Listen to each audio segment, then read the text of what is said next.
오늘 주제는 원장님 앞으로 이제 코로나가 이제 조금씩 이제 줄어들고 하다 보면 이제 일본에 이제 입국하는 그런 게 이제 좀 자유로워지지 않을까요? 네. 그래서 앞으로 일본 입시는 어떤 식으로 바뀔 것인지 예측을 해본다면. 네. 뭐 제가 그 부분에 대해서 100% 예측할 수 있는 거는 네. 없지만은 네. 우선은 코로나 2년이라는 부분이 네. 굉장히 많이 저희들의 예측과 뭐 추측을 전부 그렇죠.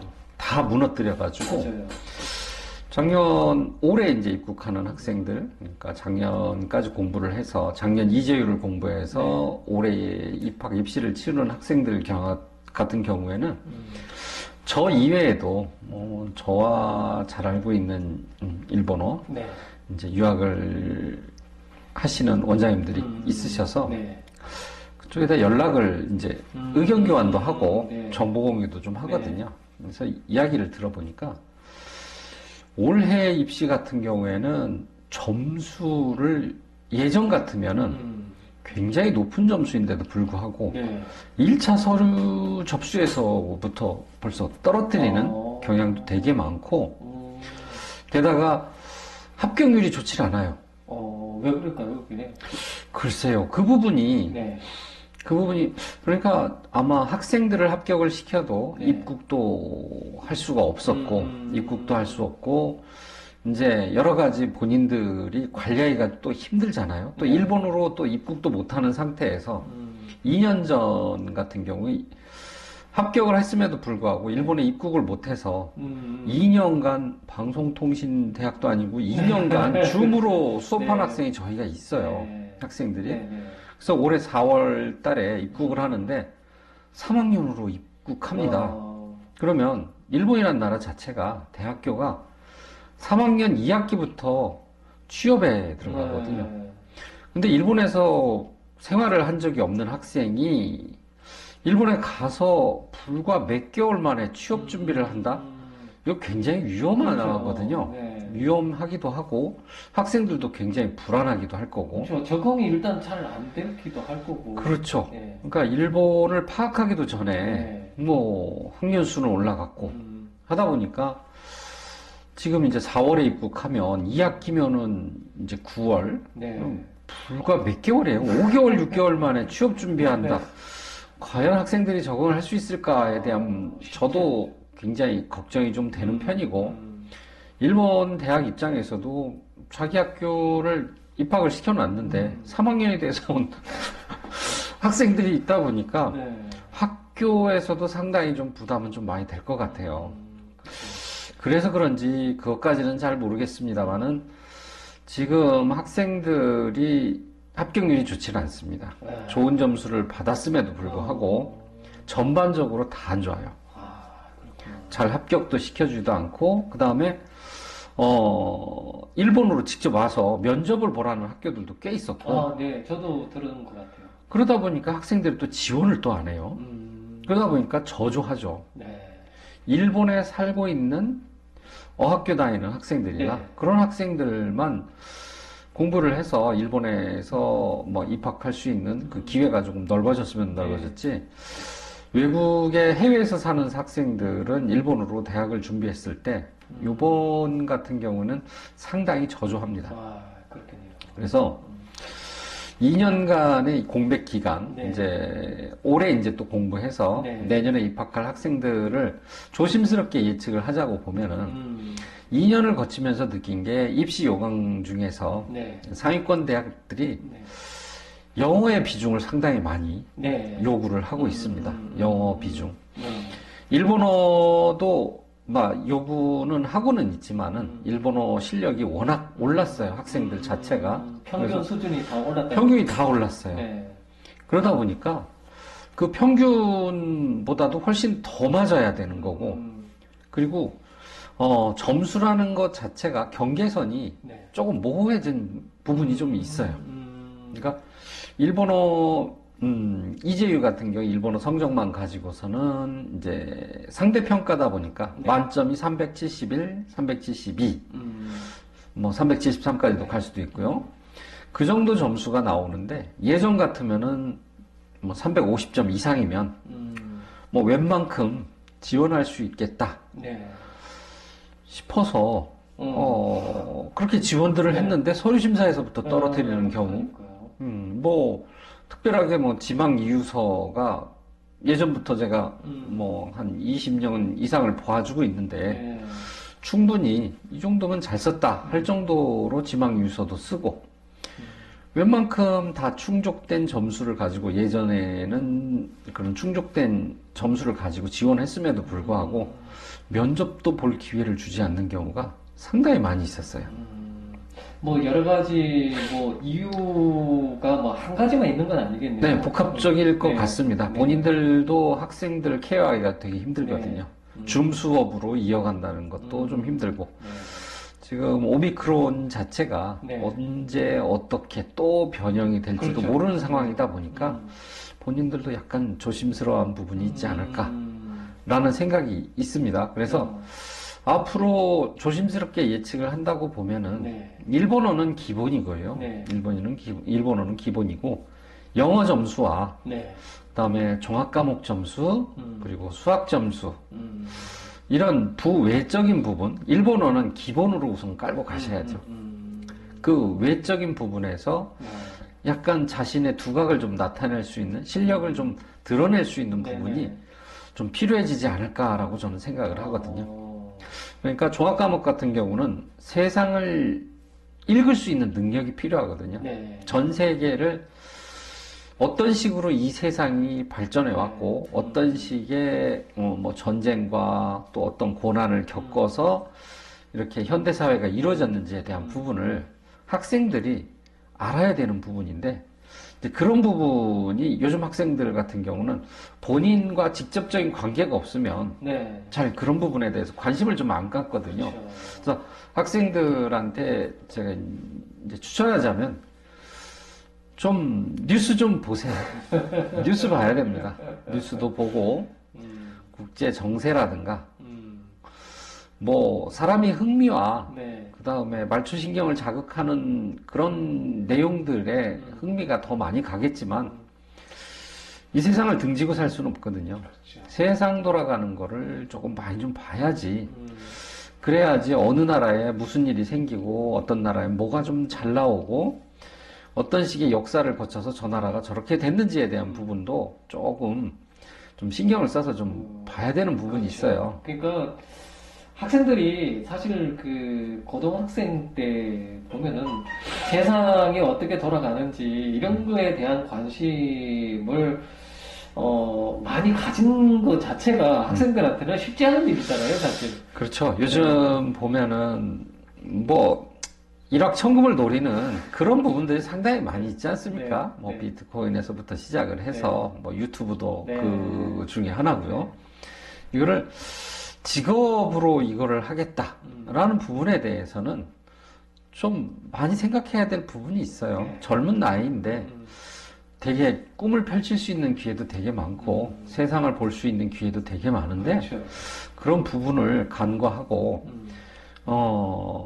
본인의 말초신경과 쾌락을 추구하고 재미를 추구하고 흥미를 추구하는 쪽으로 너무 생각을 많이 하다 보니까 약간 세상과 동떨어진 생각을 네. 갖고 간단하게 어떻게 하면은 많은 이익을 얻고 수익을 얻을 수 있을까?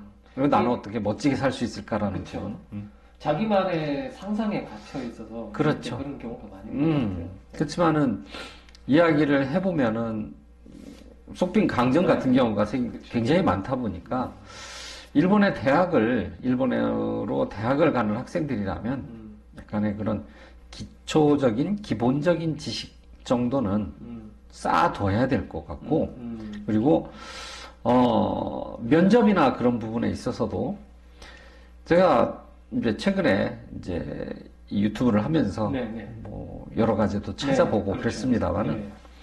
보통들 학생들의 그 합격 후기라 해서 네. 본인 면접에 대한 면접 후기 나는 이런 면접에서 이렇게 질문을 받았다. 그렇죠. 나는 면접 후기를 올리는 학생들이 네. 있는데 그거를 다 대입시킬 수 없습니다. 네. 학교는 일본의 학교는 700개가 넘는 학교가 있는데 700개 넘는 학교에 거기에 들어있는 학과별로 면접 질문이 또 다 다를 수도 있고 교수마다 다 다르고 매년 다릅니다. 그거를 하나의 기준으로 삼아서 그 면접 대비를 하거나 그러면은 큰 코 다쳐요. 전혀 다르다고 보시면 됩니다. 그럼 뭐 대학도 보는 면접관의 교수 스타일도 또 각자 다 틀리실 테니까. 그렇죠. 네. 교수 스타일도 다르고 네. 그다음에 저도 그러니까 예전에부터 이제 동경 안에 있는 대학들, 유수의 대학들, 꽤 이름 있는 대학들의 면접관들이 했던 그런 질문들의 몇 년치씩들을 다 갖고 있었어요. 지금 다 무용지물입니다. 그렇죠. 다 필요 없어요. 그게 그냥 예전에 이런 내용의 면접 질문이 있었다 이 정도인 거지. 뭐 또 그 교수가 똑같은 질문을 그 학생들한테 또 할 리는 없지 않을까요? 예전에는 있었어요. 아, 그 그래요? 룰이라는 게 있어가지고 면접 질문에 네. 그게 순차적으로 나오는 그런 게 있었습니다. 그래서 저희도 그걸 가지고 면접 대비를 했기 때문에 네. 뭐 그 부분 잘 하면 학생들이 그러거든요. 선생님이 말씀하신 거에 80에서 90%는 들어맞습니다. 라고 얘기를 했거든요. 근데 요즘엔 그거 안 맞아요. 그래서 저희도 가르치는 방식도 바뀌고 네. 이제는 너희들이 지식을 쌓아야지 대답을 할 수 있는 지금 그런 상황으로 바뀌었기 때문에 네. 실질적으로 말을 할 수 있는 능력, 자기 생각을 곧게 펼 수 있는 그런 능력을 갖춰야지 네. 면접이라고 해서 무슨 대련도 아니고 짜고 치는 나 오른손 나갈 테니까 널 왼손으로 막아 네. 요런 것 자체가 이제는 무의미해졌다는 거예요. 음. 그래서 뭐 참고는 될 수 있습니다만은 어느 대학에 나는 무슨 과에 들어갔는데 면접 질문이 이랬다 라는 부분 자체를 그거를 믿고 뭐 하기는 조금 힘들고요. 네. 그다음에 뭐 그 학생들을 다 뭐라고 하는 건 아니고요. 나는 이렇게 공부해서 이렇게 합격했다. 이것도 굉장히 한 사람만의 자기가 어떤 식으로 공부해서 나 이렇게 서울대학교 들어간 애들이 하는 얘기하고 뭔 차이가 있습니까? 네. 그거는 다 진짜 도움 되진다고 저는 볼 수는 없어요. 그러니까 그거는 자기 그 학생만의 경험치인 거지 나의 경험치하고 일치하지는 않을 테니까. 그렇죠. 네. 그런 부분을 저 학생이 저렇게 공부했으니까 나도 해봐야지. 안 됩니다. 그럴 리가 없고 네. 그렇게 되지도 않고요. 네. 그리고 뭐 전 상담할 때 늘 느끼는데 부모님들이 같이 오셔가지고 일본어 되게 쉽다면서요? 이렇게 저 30년째 하고 있는데 어려워요. 상당히 어렵습니다. 그렇게 쉽다고 쉽게 이렇게 치부할 수 있을 정도의 다른 나라 언어가 그렇게 쉬운 게 아니에요.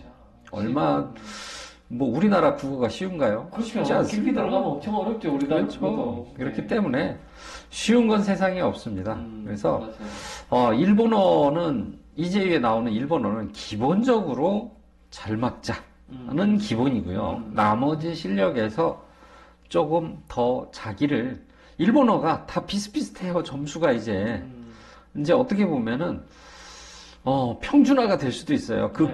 그룹별로의 점수 평준화가 이루어지면은 그럼 같은 점수대에 지원을 했을 경우 과연 이 학생이 누구를 떨어뜨리고 누구를 합격시켜야 될지 학교도 고민스럽거든요. 그렇죠. 그렇게 되면은 일본어 이외의 능력에서 볼 수밖에 없어요. 그거는 1차 서류 면접일 때 네. 지금 얘기를 네. 하는 거고요. 네. 2차로 가면은 자기를 어필할 수 있는 능력은 면접이라는 게 있어. 네. 근데 1차 산을 넘어가기까지를 우선은 지금 말씀을 드리는 거고요. 네. 1차를 넘기 위해서는 남들과 다른 스펙이 필요하다. 일본어로 대학 가는데 일본어는 기본이라고 저는 보거든요. 그렇기 때문에 앞으로 조심스럽게 예측한다면은 일본어 이외의 능력에서 본인만이 내세울 수 있을 만큼의 능력은 갖자. 그러니까 뭐 일본어는 기본으로 깔고 그 다음에 나머지 다른 여타 과목 게 좀 더 자기가 우월적인 지위를 갖는 것이 중요하다. 그렇죠. 그런 말씀이시죠? 네. 다 비슷비슷해요. 저희 네. 학생들도 그렇고 다른 것도 다 들어보면 능력자들은 음. 350 넘는 애들이 아주 수두룩해요. 어. 근데 거기에서 350점이냐 346점이냐 4점 차이인데 이재유 문제 하나가 4점이 아니에요. 7, 8점이거든요. 실수로 틀릴 수도 있죠. 그거 하나 가지고서 합격, 불합격을 나눈다라고 저는 생각하지 않아요. 그렇기 때문에 그러니까 뭐 점수로 등수를 이렇게 세워가지고 뽑는 그런 게 아니니까.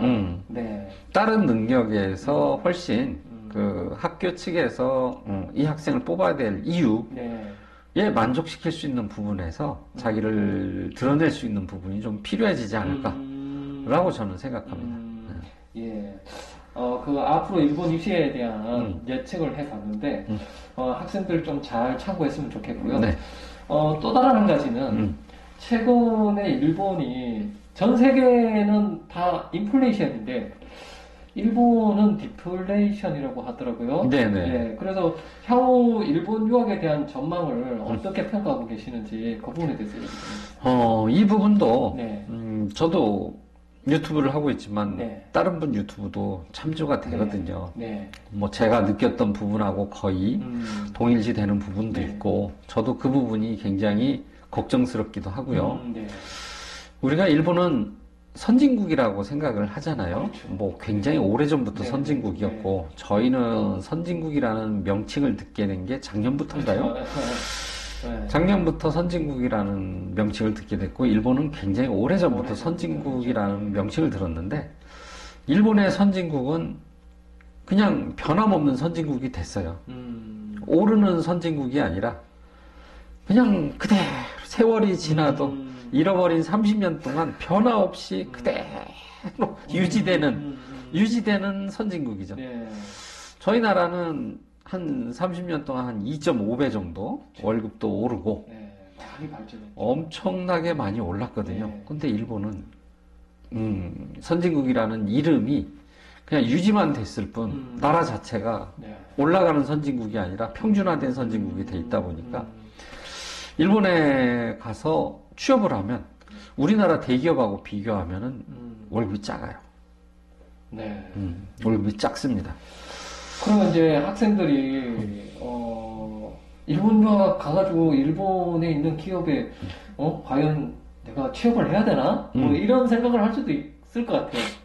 그런 부분을 갖다가 네. 굉장히 많이들 생각할 거라고 저는 보거든요. 네. 근데 일본과 한국에 조금 차이가 약간 있다고 하면 저희는 능력제잖아요. 네, 그렇죠. 그래서 회사에 들어가서 능력을 계속 발휘해야 돼요.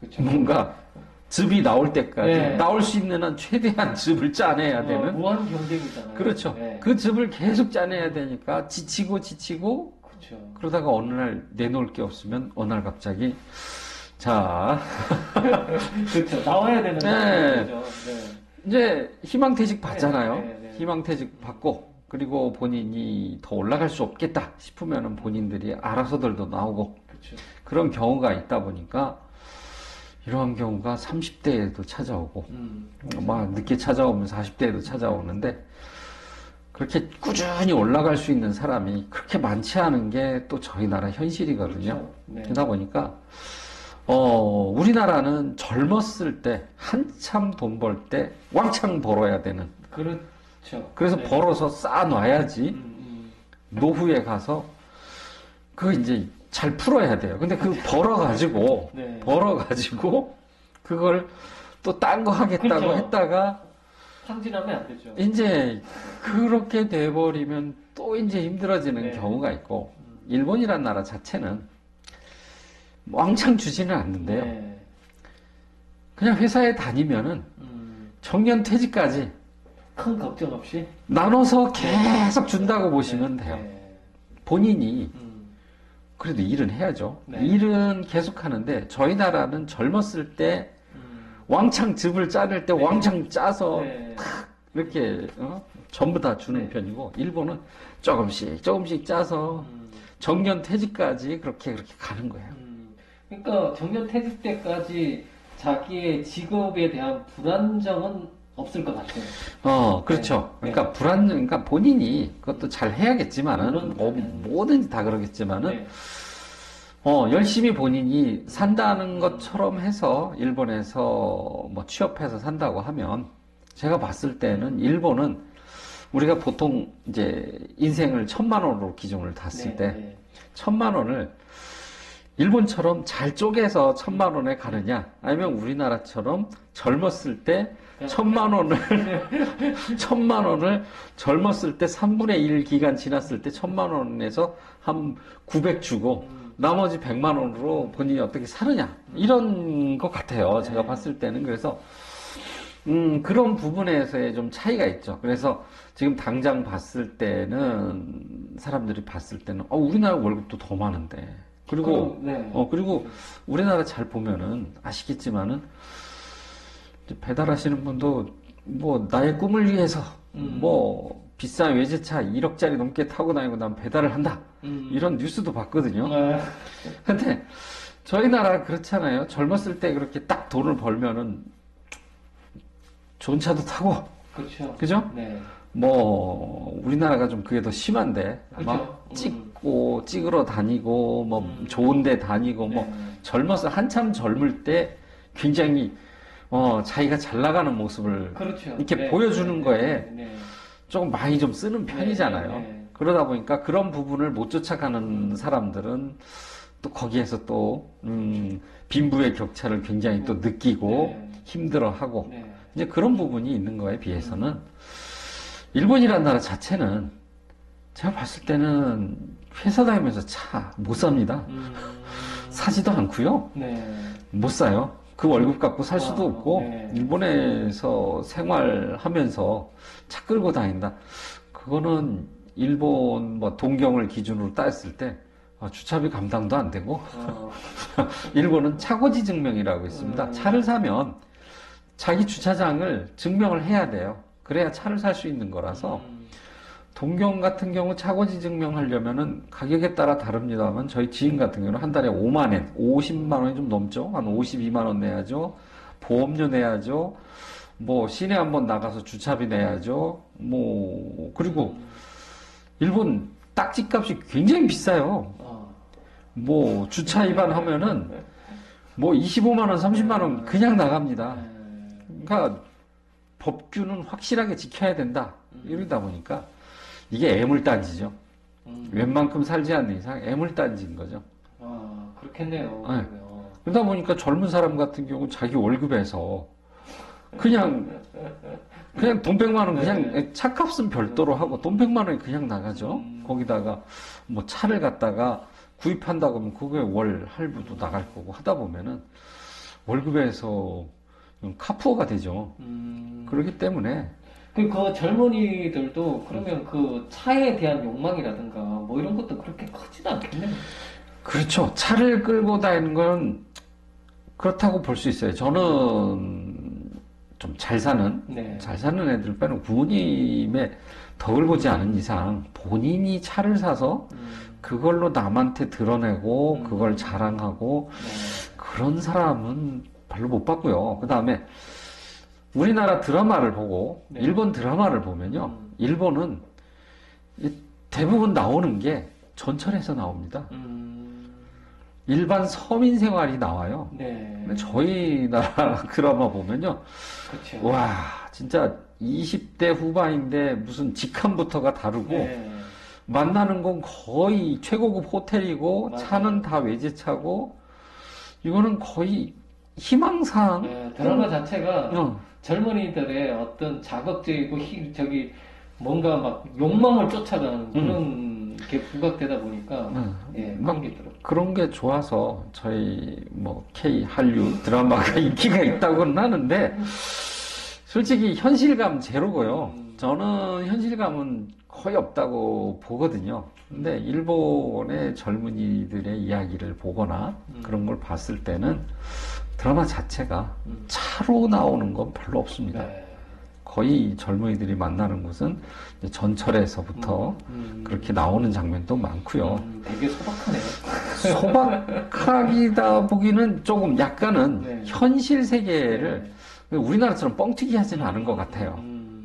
그리고 뭐 일본 드라마 전 잘 보지를 않으니까 좀 약간 오버가 많죠. 네. 일본 드라마가 좀 오버도 많고 코믹스러운 부분도 많고 허풍스러운 것도 많고요. 물론 저희 나라도 똑같습니다만은 네. 그게 분위기 배경이 좀 많이 네. 달라요. 배경이.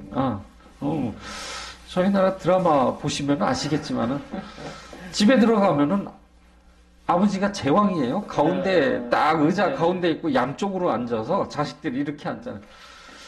그거 아파트 사시는 분들 그렇게 배치해 놓고 사시는 분들 얼마나 계십니까? 네, 제가 알기로 강남에서 그런 배치 놓고 사시려면 최한 80억에서 한 100억은 줘야 되지 않을까? 아니, 그건 절대 일반적으로 강남에 사는 보통 시민들의 그 모습이 아닌 거죠, 사실. 아, 그렇죠. 그러다 보니까 그런 게 이제 싫어서 저는 이제 잘 보지는 않는데 이제 그런 부분이 있다 보니까 일본이라는 나라 자체에 대해서 가면은 일본에 가면 차도 못 탄다. 네. 자기 차도 못 갖는다. 꼭 차가 꼭 자기를 드러내는 표현 수단이 될 수는 없다고 보고요. 네. 저는 뭐 일본을 완벽하게 다 좋다 이렇게 말을 할 수는 없지만은 가서 사는 데 있어서 차가 얼굴로 바뀌는 이런 현상은 없다고 봅니다. 그리고 차 없으니까 많이 좋은 게 많아요, 실은. 저도 우리나라도 차 없이 전철로 다 갈 수 있으면 저도 차 안 타고 싶어요.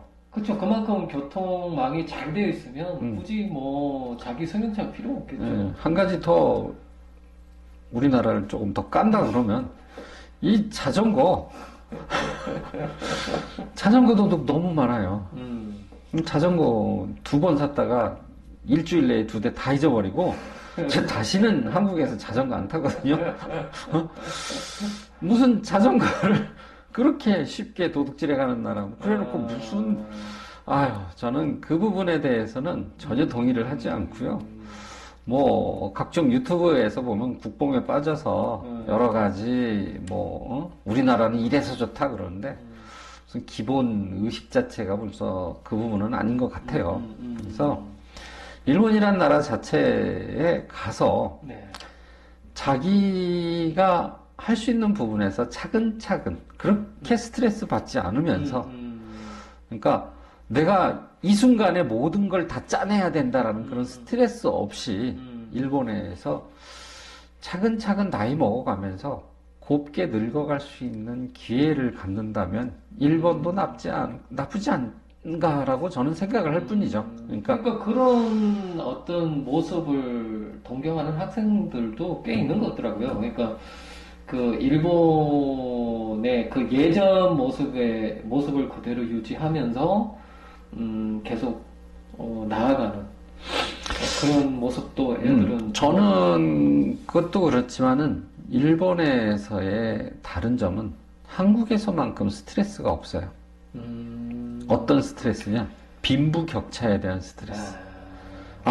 내 친구 말이야 어디 대학 나오고 그런 다음에 부모님이 해가지고 뭐 차를 타고 다니고 같은 나이에 누군 외제차 끌고 다니고 네. 젊었을 때죠. 한참 막 멋부리고 드러내고 싶을 때 그리고 나는 내 인생은 이게 뭐야. 이런 식의 패배감을 느끼게 해주는 게 전형적인 한국이에요. 한국을 씹는 게 아니라 한국이 그래요. 지금 자체가. 스트레스가 엄청 심하죠. 살아가면서. 그렇죠. 그러다 보니까 학생들 자체도 모습 자체에서도 고등학생들인데 뭐 100 얼마짜리 신발 신고 다니고 그렇죠. 그거에서도 계급도 나눠지고 그런 거는 없어요. 그렇죠. 이게 어떻게 보면 우리나라 행복 지수가 세계에서도 굉장히 많이 이게 떨어져 있는 거더라고요. 뭐 동남아 같은 데는 우리보다 경제력이 한참 떨어져 있는데도 불구하고 행복 지수가 그렇게 높은 거 보면 그 나라에서는 다른 나라에 대해서 뭐라고 말씀 우리나라도 똑같습니다만 그런 게 무슨 의미가 있나 이거죠. 그러다 보니까 뭐 일본도 알게 모르게 그런 부분을 좋아하는 사람들도 있고 그렇다고는 하지만은 꼭 그런 거에 연연하지 않는 사회 분위기라는 게 있어서 제가 봤을 때는 일본에 가서 네. 일본에 가서 한국만큼 처절하게 막 살아남기 위해서 실적을 내기 위해서 처절하게까지는 하지는 않는 것 같아요. 그러다 보니까 약간은 생각도 할 시간도 좀 많이 있는 편이고요. 네. 이 한국이란 나라에서 살아남기 위해서는 처절해야 된다라는 네. 부분이 아직은 남아있는 것 같아서. 그래서 향후 일본으로 유학에 대해서 생각하는 학생이라면 조금 장기적인 안목을 보고 네. 자기 자신의 미래를 설계하는 게 제일 좋다고 저는 봅니다. 나쁘다 좋다를 판단하기보다는 일본이란 나라에 자기가 적응할 수 있는지에 대한 부분을 잘 생각하셔야 될 부분이 있어요. 저는 최근에 유튜브에서 일본 여자분인데 네. 뭐 미사닝 간호사인가요? 그럼 일본 여자분인데 네. 한국에 어학당 다니면서 한국에서 막 여러 가지 돌아다니면서 네. 먹는 모습도 찍고 뭐 그랬거든요. 이제 그분을 보면서 외국에서 바라본 시각에서는 네. 잠깐 와서 이렇게 돌아다니는 거고 네. 좋을 수 있다고 봐요. 저도 똑같기는 한데 저는 일본에서 10년 살았거든요. 네. 근데 저는 10년 살아도 좋더라고요. 그렇기 때문에 한국이란 나라 자체에 대해서 제가 그만큼 더 모를 수도 있어요. 근데 좋은 부분도 있다고는 할 수 있겠지만 어떻게 보면은 이 짧은 기간 동안에 느꼈을 때는 한국이란 부분이 네. 상당히 매력적으로도 느껴질 수도 있는 부분도 있고 그렇다고 볼 수는 있는데 장기적으로 실제 본인이 털을 잡고 산다고 했을 때는 조금 더 깊게 생각해야 될 부분은 분명히 있다고 저는 봅니다. 그리고 학생들한테 한마디 더 하자면 다른 유튜버 얘기 자꾸 이야기해서 좀 미안한데 그 일본인 여자분이 말씀하시는 것 중에서 제일 와닿는 부분이 네. 35세 때까지는 본인이 하고 싶은 것도 많이 다 해보고 네. 여러 나라도 겪어보고 싶고 그런 걸 해보고 싶다. 여성분이세요. 근데 당차고 멋지고 되게 이쁘고 그러더라고요. 저도 딸 키우는 입장에서 네. 우리 딸도 저렇게 당차고 저렇게 자기가 하고 싶은 것도 다 해보고 그렇죠. 그렇게 살았으면 좋겠다라는 생각이 솔직히 있어요. 그렇게 살아보면 또 느끼는 것도 많고, 자기가 앞으로 또 그 이후에 또 어떻게 살아갈 것인지에 대한 삶의 어떤 방법? 뭐 이런 것도 더 터득할 수 있지 않을까요, 이제? 전 처절하게 살거든요. 한국에서 살아남기 위해서 아주 처절하게 살고 있고, 그렇죠. 이게 경쟁이 워낙 심하니까.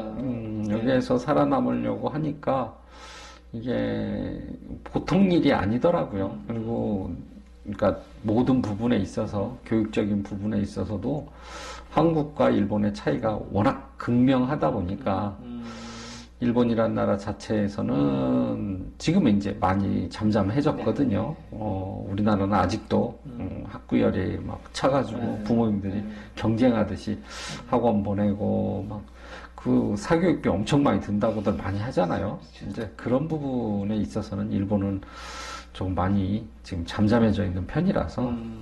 그래서 그렇게 되니까 이제 학생들이 이제 원장님의 이런 어떤 얘기를 듣고 잘 참고해서 깊이 있게 생각해서 일본 유학을 가면 좋겠네요.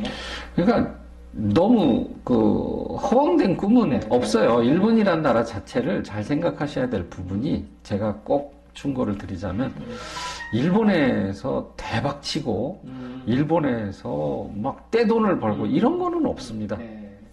잠잠하게 조용하고 길게 이렇게 살 생각을 가지시고 약간 한국에서 있으면은 결혼하기 위해서 집이 필요하고 네. 집 못 삽니다. 여러분들 죽어라 이래도 못 사니까 일본이란 나라 자체에서는 결혼을 해도 임대부터 시작을 해서 그렇게 큰 돈이 안 들고 결혼도 할 수 있고, 그다음에 둘이서 알콩달콩하게 조그만 집에서 사는 것도 부끄럽다고 생각을 안 하는 나라기 때문에 네. 저는 그런 부분이 제일 부럽거든요. 그렇죠. 그런 사고가 원래는 좋은 사고 방식이잖아요. 맞아요. 네. 그러니까 둘이 부부가 사는데 네. 둘이 사는데 원룸이면 어떻고 그렇죠.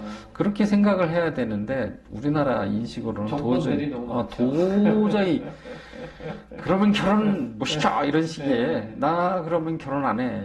이 정도의 인식의 차이가 좀 네. 많다 네. 보니까 그런 부분에 있어서는 일본이란 나라의 매력을 어디에 느끼는지에 따라서 한국이 나쁘다고만 할 수는 없거든요. 뭐 그런 게 좋으면 한국에서 살 수도 있는 거죠. 그렇죠. 본인의 취향에 따라서 또 네, 틀린 네, 거니까. 네.